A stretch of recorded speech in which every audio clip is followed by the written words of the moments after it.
Muy buenas tardes, docentes. Somos el grupo número 2 y vamos a hablar acerca de la tectónica de placas y el fondo oceánico. Vamos a dar una introducción en lo que viene a ser qué es la teoría de las placas tectónicas. La teoría de las placas tectónicas es un modelo científico que explica cómo está estructurada la litosfera terrestre, que viene a ser la capa más externa de la Tierra, y cómo se mueve. Según esta teoría, la litósfera está dividida en placas tectónicas grandes de bloques rígidos que se desplazan sobre el manto superior o astenósfera, que es la más fluida. Estas placas incluyen tanto en la corteza continental como en la corteza oceánica y su movimiento explica muchos fenómenos geológicos, como terremotos, volcanes y formación de montañas y la expansión del fondo oceánico. Como vemos aquí, la teoría de la tectónica de placas representa un paradigma esencial en las ciencias geológicas. Es decir, en el fondo oceánico es la parte del suelo terrestre cubierta por océanos. Es fundamental para entender la tectónica porque se encuentran los dorsales oceánicos, que vienen a ser las fosas abisales y otras formaciones geológicas claves. Una de las principales pruebas de la tectónica de placas es el proceso de expansión en el fondo oceánico. Este fenómeno ocurre cuando las dorsales oceánicas, como la dorsal masoatlántica, el magma asciende desde el manto, se enfría y forma una nueva corteza oceánica. A medida de que se forma una nueva corteza, las placas se alejan unas de otras, empujando la corteza más antigua hacia los bordes del océano. En las fosas oceánicas que vienen hacia las zonas de subducción, la corteza oceánica antigua se hunde bajo otra placa y se reincorpora en el manto. Es como vemos aquí la formación de montañas y la de fondos oceánicos que viene a ser cuando se eleva y forma una nueva corteza. Conoceremos también estos movimientos generan diversos procesos geodinámicos. Tenemos que la teoría de las placas tectónicas señala que la litósfera es la capa externa de la Tierra. Está dividida en placas rígidas que se mueven lentamente sobre la astenósfera, una capa del manto superior que es más caliente y parcialmente fundida, lo que permite este movimiento. Según la teoría, la litósfera está fragmentada en un conjunto de placas rígidas que se desplazan sobre la astenósfera. Es decir, la teoría, en las dorsales mesoceánicas, el magma asciende desde el interior de la Tierra y forma una nueva corteza oceánica, lo que causa la expansión del fondo oceánico. En cambio, en las zonas de subducción, la corteza oceánica más antigua se hunde y es reincorporada al manto completamente, así el ciclo del fondo oceánico. En lo que viene a ser, en las dorsales mesoceánicas, el ascenso material magnético genera nueva corteza oceánica, dando lugar a un fenómeno conocido como expansión en el fondo oceánico. Es decir, los movimientos de las placas provocan procesos geodinámicos importantes como la formación en el fondo oceánico, que en las dorsales oceánicas el magma asciende.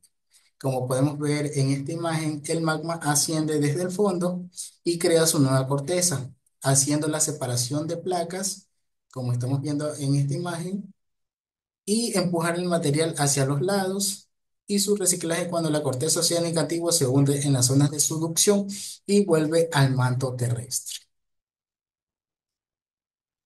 Se puede decir que en el siglo XX se creó una hipótesis propuesta por Alfred Wegener que dijo que la Tierra los continentes no están fijos, ya que las placas de la Tierra se mueven alrededor de la superficie del planeta a razón de unos pocos centímetros cada año.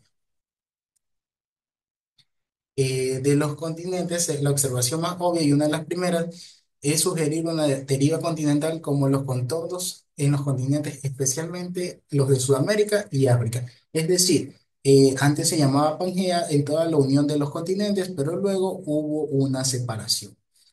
Podemos ver que cada continente se separó y formaron continente americano, continente africano y así sucesivamente. Y se consideran las partes sumergidas de los continentes como un encaje más preciso. Eso sería todo. Muchas gracias. la tectónica de placas y el fondo oceánico. Voy a exponer sobre las evidencias que respaldan la deriva continental.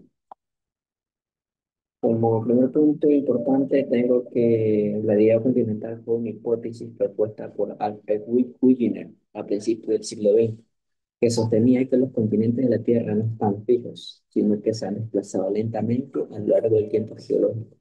Aunque inicialmente fue recibida con escepticismo, Wegener presentó las suficientes pruebas que respaldan esta hipótesis. Aquí he puesto como dato curioso que las placas de la Tierra se mueven alrededor de la superficie del planeta a razón de unos pocos centímetros cada año. Como primer punto de Wegener, tenemos que de los ajustes continentales. La observación más obvia y una de las primeras en sugerir la deriva continental es cómo el contorno de los continentes, especialmente los de Sudamérica y África, parecen encajar con piezas de rompecabezas. Si se considera el límite de las plataformas continentales, o sea, las partes sumergidas de los continentes, el encaje es aún más preciso. Aquí he puesto como un ejemplo sobre la Pangea, donde todos los continentes estaban unidos. Punto 2, tenemos la evidencia paleontológica en los fósiles. Wigner encontró que fósiles de la misma especie de plantas, ya sea plantas o animales terrestres, se hallaban en continentes que hoy están muy separados por océanos. Por ejemplo, el Mesosaurus es un reptil de agua dulce, cuyo fósil se encuentra en Sudamérica y en África. Este animal no podría haber nadado miles y miles de millas a través del océano Atlántico. Esta es la imagen de cómo se ve cómo se veía el Mesosaurus. Como segundo hallazgo tenemos el Glossopteris. Es un helecho cuyas semillas eran demasiado pesadas como para transportar por el viento de océanos, pero sus fósiles se encuentran en Sudamérica, África, la India, Australia y la Antártida. Aquí tenemos la semilla. Bien, como tercera evidencia tenemos la evidencia geológica, las rocas y las estructuras. Se encontraron diversos tipos de rocas y estructuras que geológicamente similares en continentes que hoy están separados. Por ejemplo, primero tenemos la cordillera montañosa, donde existen cadenas montañosas con la misma edad y tipo de rocas a ambos lados del Atlántico, como la de los Apalaches en Norteamérica y las Caledianas en Escandinavia, perdón. Esto sugiere que alguna vez formaron una misma cadena continua. Composición de rocosas. Las coincidencias en las que composiciones rocosas y el origen de las montañas y las cordilleras en diferentes continentes también apoya la idea de una unión pasada. Como cuarto y último punto tenemos la evidencia paleoclimática. Bullinger utilizó indicadores de climas antiguos que se llamaban paleoclimas, que no se corresponden con la ubicación actual de los continentes. Tenemos las glaciaciones antiguas. Se encontraron depósitos de glaciares digitas, de marcas de glaciares, estrías glaciares, se les denomina, en zonas que hoy son cálidas, como partes de Sudamérica, África, la India y Australia. Si estos continentes se reensamblan en un supercontinente, Pangea, la distribución de estas evidencias glaciares forma un patrón coherente alrededor de un polo sur. Los depósitos de carbón y evaporitos. La presencia de grandes depósitos de carbón que se forman en climas tropicales y húmedos en regiones frías actuales y depósitos de evaporitos como yeso y sal se forman en climas áridos, en zonas donde no se esperaría que esto suceda. También sugiere que los continentes han cambiado de latitud gradualmente cada año. Aníbal Bordillas y les voy a hablar sobre la tectónica de placas.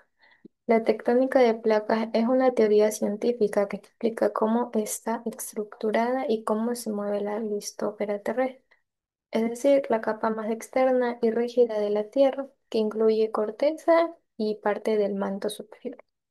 Según esta teoría, la litosfera está fragmentada en varias placas tectónicas que se mueven lentamente sobre una capa más plástica y caliente llamada astecnosfera. A continuación, les voy a hablar sobre las principales evidencias que respaldan la tectónica de placas. Como primer punto, tenemos distribución de terremotos y volcanes. Los terremotos y volcanes se concentran principalmente en los bordes de placas tectónicas, especialmente en los límites convergentes y divergentes. Como ejemplo, tenemos el Anillo de Fuego del Pacífico, donde ocurre la mayor parte de terremotos y erupciones volcánicas del planeta. Como siguiente punto, tenemos forma coincidente de los continentes. Los bordes de los continentes, especialmente en Sudamérica y África, encajan como piezas de rompecabezas, lo que sugiere que estuvieran unidos en el pasado, formando formando un supercontinente llamado Pangea. Como otro punto, también tenemos la evidencia fósil. Se han encontrado fósiles idénticos como el reptil Mesosaurus en continentes hoy separados en océanos, lo cual indica que en algún momento estuvieran unidos.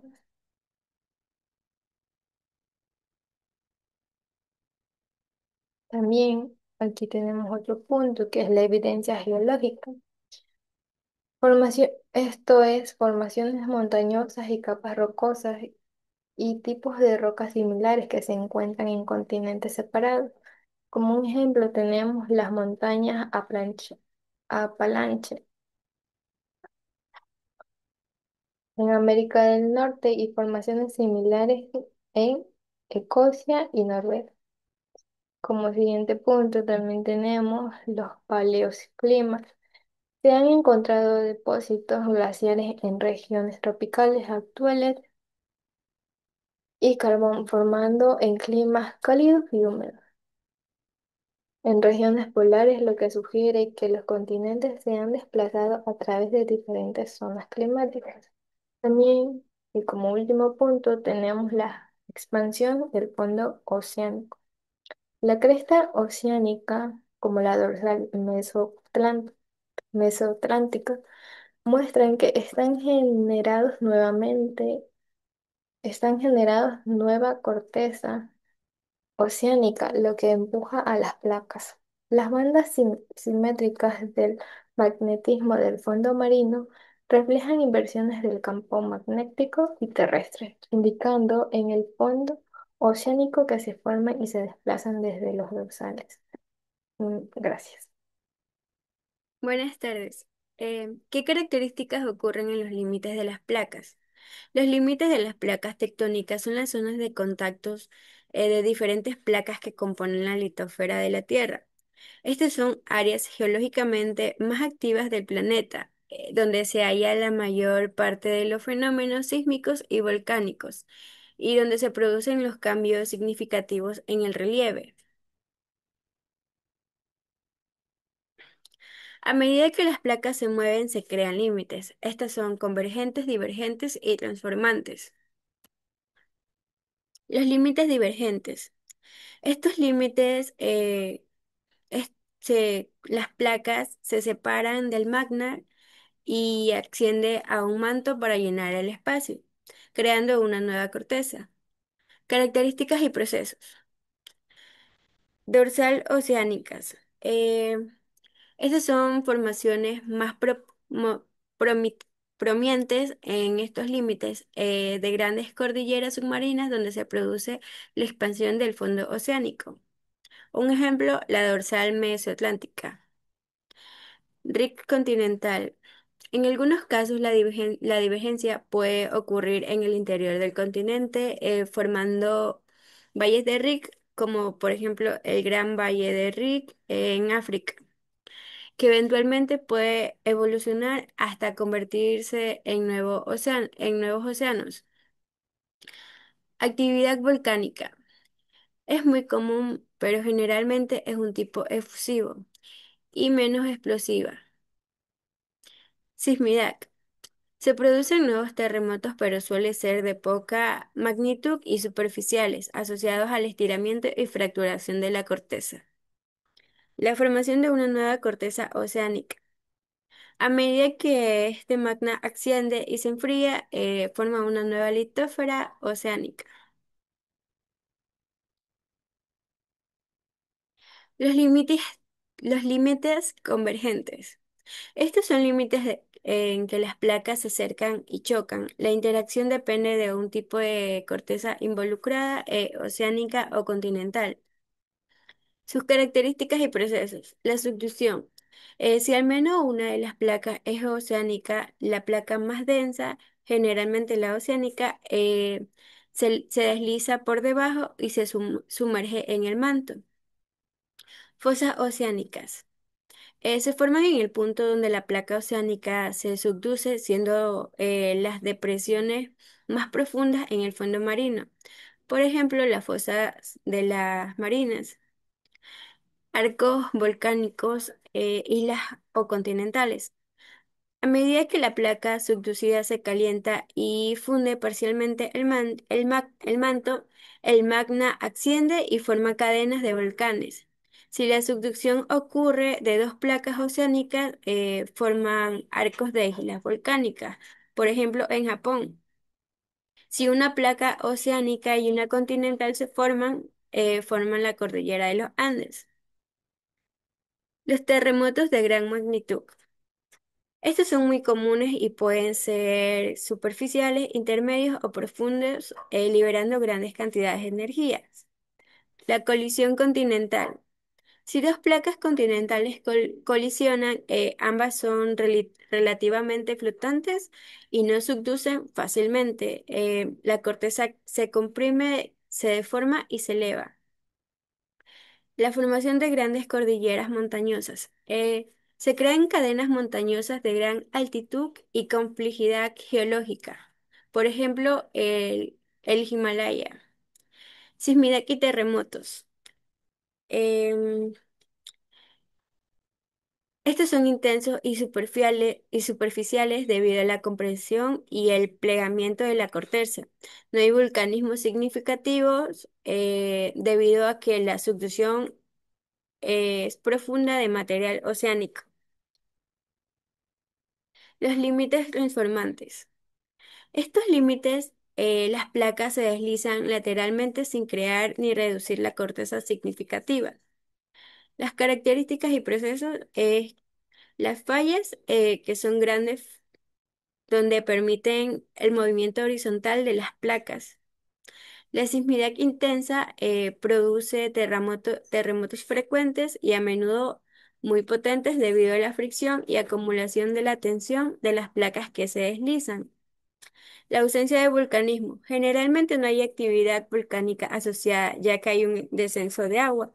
Las cadenas montañosas o fosas mínimas. El relieve de estos límites es menos pronunciado, aunque pueden generar valles alargados o cadenas debido a las deformaciones.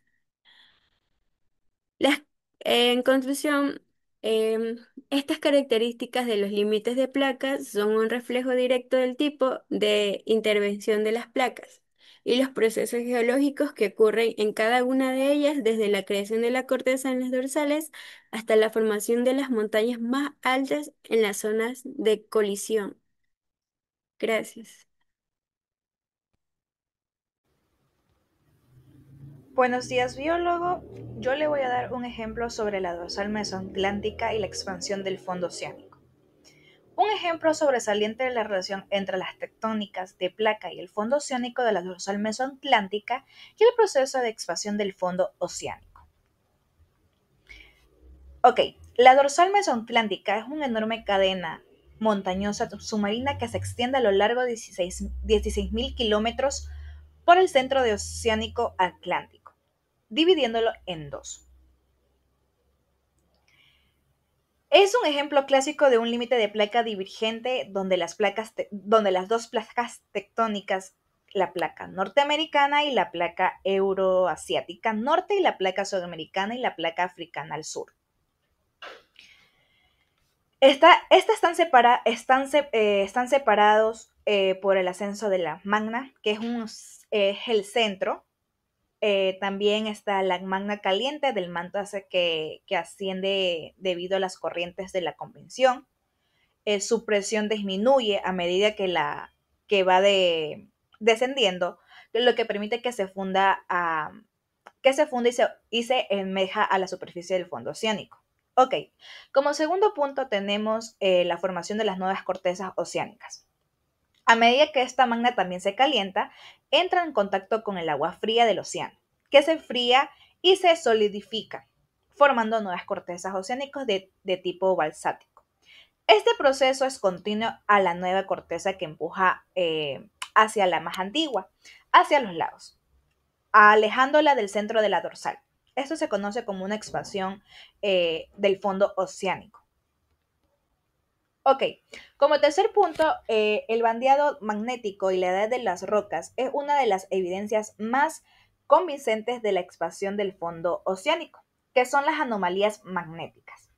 Ok, de ambos son lados de las dorsales a medida que el magma se enfría. Y, y los minerales magnéticos son las rocas que se alinean con la polaridad del campo magnético. Esto existe en este momento. Ok, las rocas más cercanas de la dorsal son las más jóvenes.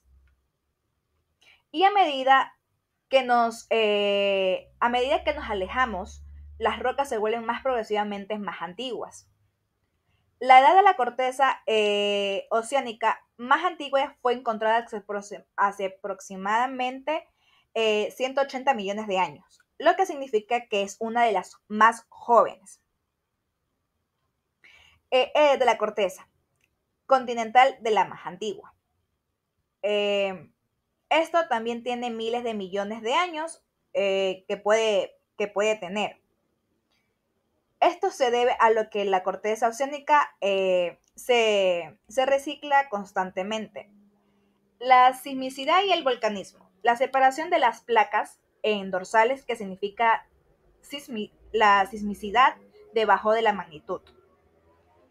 Además que la erupción constante del magma da lugar a un intenso volcanismo submarino.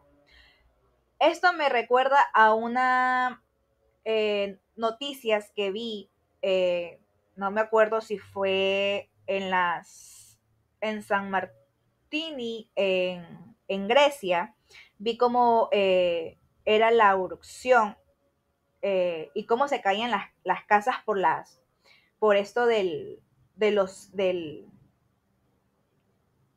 sismos que habían, pero lo importante es que no eran muy fuertes, pero por eso pudimos darnos cuenta de cómo se partían y cómo las casas caían al, al agua. Bueno, como implicaciones tenemos el ciclo de las cortezas oceánicas. La expansión del fondo oceánico de las dorsales implica que la corteza oceánica se está creando constantemente para mantener el equilibrio del volumen de la Tierra, que esta es una nueva corteza que se debe ser destruida en otro lugar. Esto ocurre en las zonas de la subducción, donde la placa oceánica se hunde bajo a otras placas oceánicas o continental y se reincorpora al manto. Tenemos la deriva continental, que es la que está expansión del fondo del oceánico, que es el mecanismo principal que impulsa a la deriva continental, al movimiento largo del plazo de los continentes sobre la superficie terrestre. A medida que se crean nuevas cortezas dorsales, los continentes situados, las placas se separan y son arrastradas con ellas. Muchas gracias. Se preguntarán cómo ha cambiado la Tierra en el pasado y cómo se verá en el futuro. Bueno, pues la Tierra es un planeta dinámico y la tectónica de las placas ha sido la fuerza impulsadora de sus cambios geológicos a lo largo de miles de millones de años. Bueno, pues en el cambio en el pasado, piensa en los continentes como pieza de un gigantesco rompecabezas que no para de moverse. A lo largo de la historia de nuestro planeta, Estos continentes se han acercado, se han chocado y se han separado una y otra vez, dando lugar a la formación de supercontinentes impresionantes que luego se desintegraron. ¿Te suena Pangea? Pues, ¿qué es Pangea? Pues es el supercontinente más famoso que se formó hace unos 335 millones de años. Y ahora imagina todas las masas de la Tierra unidas como un solo continente gigante. Pero no duró para siempre. Hace unos este, 175 millones de años, Pangea empezó a romperse, dando vida a los continentes y hoy conocemos y amamos. Antes de Pangea hubo otros gigantes como Rodinia y Panotia, que cada uno de estos bailes continentales tuvo un impacto brutal en nuestro planeta. Cambió el clima global, alteró las corrientes de los océanos y los vientos y hasta se redefinió dónde podía vivir cada especie. Además, estos movimientos son los arquitectos de nuestros recursos naturales, como el petróleo y el gas. Y bueno, pues no olvidemos que la erosión, la sedimentación y los volcanes no han dejado de escupir la superficie terrestre. ¿Cómo se verá en el futuro? Pues si miramos hacia adelante, podemos imaginar cómo será la Tierra en unos millones de años, basándose en cómo se mueven las placas de hoy en día. Es como predecir la próxima jugada de juego de ajedrez gigante, aunque con un toque misterioso. El Océano Pacífico se está haciendo más pequeño. En América del Norte y Asia se están acercando y en el vasto Pacífico se van encogiendo en unos 50 o a 200 millones de años. Podría desaparecer por completo. Ojo con esto. Imagina la colisión épica que esto significaría. Al final es muy probable que nuestros continentes actuales vuelvan a chocar formando un nuevo supercontinente. Hay varias ideas sobre cómo podría ser Pangea Última, que en este escenario el océano Atlántico se expande, pero luego se podría cerrarse.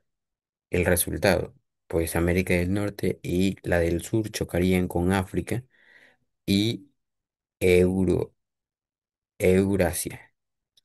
Esto podría pasar en unos 200 a 250 millones de años. Pues en cambios drásticos en el clima y en el nivel del mar, pues la forma en que los continentes se organicen en el futuro afectará directamente las corrientes oceánicas y los patrones climáticos globales. La creación de un nuevo supercontinente podría cambiar el clima de forma radical y, por supuesto, influir en cómo se ve la línea de la costa de los océanos. Bueno, pues el espectáculo geológico continúa, pues los terremotos seguirán sacudiendo, los volcanes erupcionando y las montañas elevándose. La Tierra seguirá siendo un planeta activo y siempre en movimiento y transformándose.